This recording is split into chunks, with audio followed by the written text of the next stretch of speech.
काल मी सांगितलं भ्रष्टाचाराचे आरोप आमच्यावरती करतायत. छगन भुजबळांना जेलमध्ये टाकणारे हेच देवेंद्र फडणवीस. त्याला तर काय झालं माहित मला. जेव्हा आले त्याला मला बरा वाटायचा, माणूस चांगला वाटायचा. आतापर्यंत बरा होता.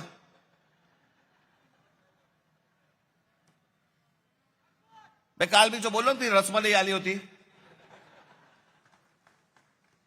तो सांगतोय की मुंबईचा आणि महाराष्ट्राचा काही संबंध नाहीये, हे स्वतः सांगतोय. आणि फडणवीस म्हणतात नाही, तो असं काही बोललाच नाही, त्याचा तो अर्थच होत नाही म्हणे. मला असं वाटायचं की फडणवीसांना इंग्रजी कळतं.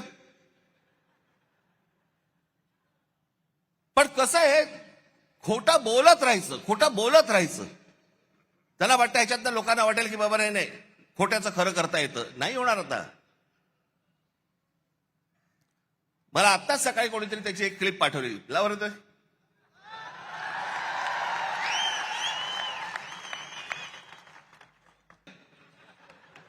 की मुंबई महाराष्ट्राची नाही म्हणून नाही. तो असं बोललाच नाही म्हणे. त्याचा म्हणे तो अर्थच होत नाही. किती खोटं बोलायचं, काही मर्यादा. कोणासाठी करताय हे तुम्ही, कशासाठी करताय हे?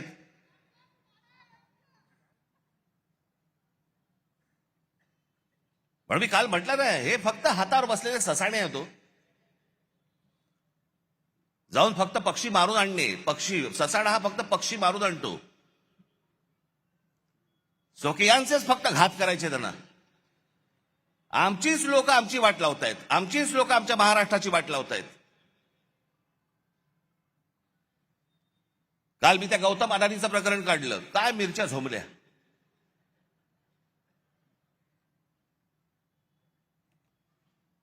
आणि काय पुढे सुरू केलं तर राज ठाकरेंचा माझा आणि गौतम अडाणीचा एक फोटो. बरं, मग पुढे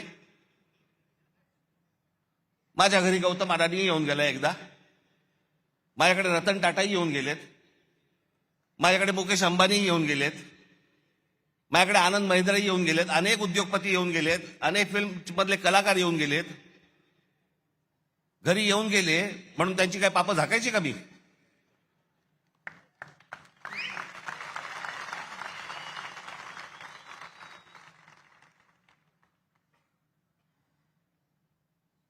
मी काल जे तुम्हाला दाखवलं हे इतकं भयानक आहे, इतकं भीषण आहे. ते जे फोटो दाखवतात, कधी 2-3 वर्षापूर्वीचा काहीतरी फोटो दाखवतात, तो जेव्हा घरी आले होते. आता घरी आल्यावरती काय हाकलून देऊ?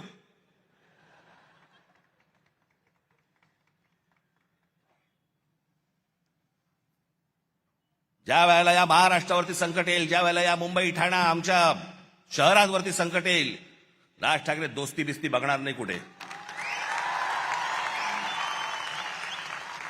आणि अडाणीशी दोस्ती करण्याचा माझा विषयच नाही. मी इतका अडाणी नाहीये.